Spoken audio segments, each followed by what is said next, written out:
What could have made me say a thing like that? So there you are. I thought I might find you sitting in here. Why so glum, chum? Come on, tell me what Rick has done now, Lisa. Please. You're not in any mood to talk, huh? Well, honey, sometimes it clears the air. It helps when you get things out in the open. What makes you think I'm upset? Just a woman's intuition. I thought you might like to try my prescription for pain. Hot tea can do wonders for open wounds. Come on, I can see you're hurting. Oh, is it really all that noticeable? Only if someone happens to be glancing in your general direction. Otherwise, no. Or maybe to someone who's been there. Oh. But please don't worry about it. I understand perfectly. Just make sure you don't let too much time go by. Before telling him... What am I supposed to be telling him? How you feel about him, silly? Oh, Rick, if only I could. Nightfall signals the end of duty for most of the crew of the SDF-1, but Captain Hayes is unable to sleep as Claudia's advice fills her mind. Just make sure you don't let too much time go by before telling him. It's always so easy for someone else to say, oh. As the rain starts to fall, Lisa runs aimlessly. No longer able to distinguish between the rain and her tears, she eventually looks up and finds herself standing before the quarters occupied by Rick Hunter. I'm like crazy. What am I doing here? Maybe I could make some kind of a peace offering. I'm getting soaking wet, and he couldn't care less. And another thing, Captain Hayes. My personal life is just that. Personal, do you understand? Whoever I choose to speak with does not concern you. Planning to drink that tea in the rain? Why don't you go up and knock? Why? He doesn't want to see me. Not if you've made up his mind for him. Listen, if you're not ready to talk to him right now, why don't you just come over to my place? We'll dry off and talk. Well, while you're thinking about it... Claudia, See you soon. But... Oh, dear, now what? Rick, what could I say to you that would make any difference at all? Nothing, I guess. I've made some nice hot tea. That ought to hit the spot. Here we go. Claudia, at the risk of sounding like a pushy guest, you wouldn't happen to have anything around a bit stronger, would you? Huh? You have any wine around the house? Wine? Mm-hmm. You got it. Well, get it. Well, okay. Burgundy all right? Of course. And so, two lonely women sit down to share a few moments of sympathetic conversation. And as they talk, Lisa begins to see a way she might be able to resolve her problems with Rick. So how long does it take for the hurting to stop? You sound like you're giving up. When he came in this morning with his report, I really wanted to apologize, but then before I could, he started chewing me out. Well, what did he say? Only that his personal life was his own business and that I should stay out of it. Lisa, what did you expect him to say when he doesn't know how much you really care for him? Claudia, I've tried to be honest about it, but I don't think it would really matter to him. You don't know that. Well, it's not a bad guess. Maybe not, but it sure is a negative one. Well, just chalk it up to the wine. The situation isn't hopeless, Lisa. At least the man you love is still alive. Oh, I don't want to cause you any more pain, because I know you've had that experience too, but when Roy passed away, this became a very necessary crutch for me. Now nothing seems to be important anymore.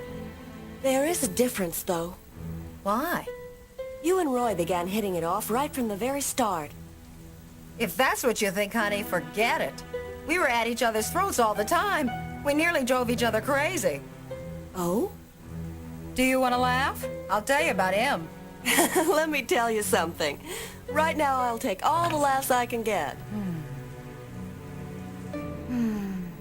The first time I met Roy Fokker was back during the war.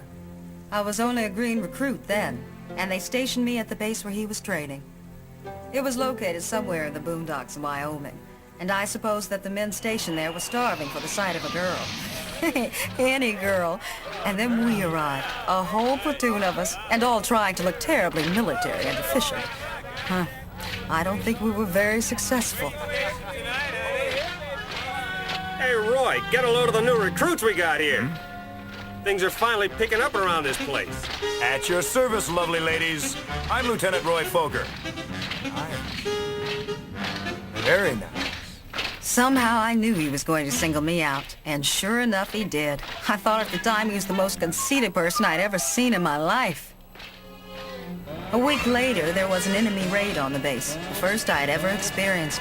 Roy and 2 others had just taken off on routine morning maneuvers and were flying over the Grand Teton Range when he spotted 5 enemy fighters coming in low, right in front of them. What have we got here? It looks like 5 bogeys coming up dead ahead, men. What do we do now, Roy? Go after him? Uh-huh. Just follow me. We'll have some fun. What? Here we go. He calls this fun?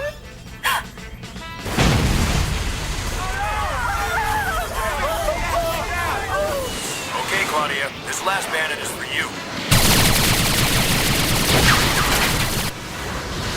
Bullseye.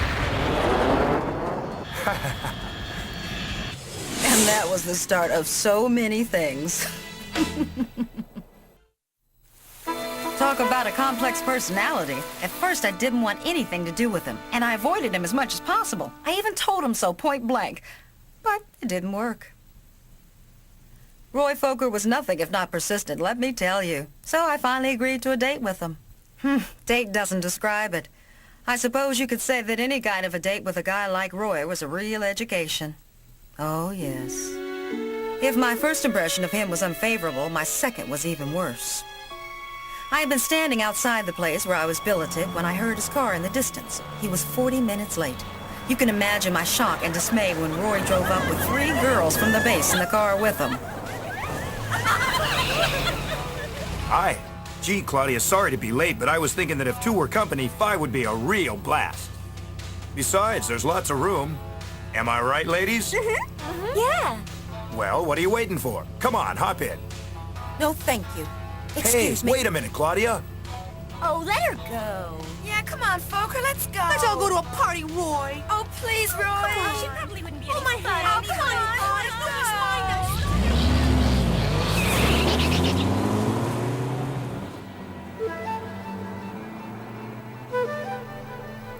In any case, my attitude certainly didn't seem to bother Fokker at all. In fact, he was constantly trying to find ways to get on my good side. Huh? Well, I wish you wouldn't come up here while I'm on duty. come on, Claudia. I'm only trying to apologize to you. Don't bother, Lieutenant. Radar shows 5 enemy Okay, planes be approaching stubborn. to the east. They're attacking! I'll be seeing you later. Gotta go. And with that, he dropped the gift in my hand and ran to his ship. Can you imagine? I didn't know what to do, so I put it in what had become my Roy Fokker drawer. That's right. They have now made contact. Oh, Claudia, I'll need some help over here. You know, it's funny, but I would never have suspected Roy Fokker of being a playboy. But don't you see? I'm trying to tell you that our first impressions can be all wrong. We never really talked to each other or said how we actually felt about each other until it was just too late. And then he was gone. You mean after he went into combat? Yes, that's right. And later, when we were stationed apart, he didn't write me a letter for over a whole year. Why? Don't know. But that's exactly the point that I'm trying to make, Lisa, by telling you all of this. Do you get me? How could he ever have been expected to know how I felt when I didn't have the nerve to say so? But it finally worked out for both of you, didn't it? Sure, Lisa, but not by magic. It took some very large adjustments on my part. You might even say I behaved, Oh? foolishly. I'm not sure I understand. What could you mean by that? Well, for example, one day after I discovered we were both stationed aboard the SDF-1, I made a complete fool of myself in front of him. After a few not too discreet inquiries, I finally managed to locate him in one of the hangars where they build experimental Robotech aircraft. Oh, he was looking at one of them in the way I wished he would look at me. And as I approached him, I actually felt I was intruding. Hello there, Roy. Hello there yourself. Well, hi, Claudia. I can't believe it's you. Well, don't believe it, Roy. It's only because I have some things to return to you. I don't get this. Why are you returning this stuff now? Well, if you say so. Nobody can win them all. Except for this honey right here. It's the prototype of the new Veritech fighter that our engineers have just developed. Its firepower and speed are greater than any other Robotech fighter in existence, and I'll be the very first pilot to test her out. Just thinking about flying this baby makes my head spin, Claudia. Goodbye, Roy. Huh? Well, come on, Claudia, don't leave yet. I had gone there expecting him to be real excited about seeing me. But instead, I ended up walking away with my feelings hurt. Get the point? Before I walked away that day, I should have told him exactly why I had gone there. Not that it would have taken his mind off that Veritech. Huh? He had a sort of morbid fixation that he would be killed in a fighter plane, and this one had never even been tested. I didn't realize that all of his talk that morning had been sheer bravado. I must have sensed that something was wrong, though, because I was drawn back to the hangar the next day almost against my will. As I passed an open door, I heard laughter and singing. I don't know what I expected, but what I saw was more than I bargained for. Roy was dancing and carrying on with 3 girls in the empty hangar in a way that suggested that they knew him much better than I did. Can you possibly imagine how I felt when I saw that? How you felt? Oh, yes. It's painful to remember, but I know exactly how you felt. I remember that it was raining hard the night after the first test flight, very much like it is this evening.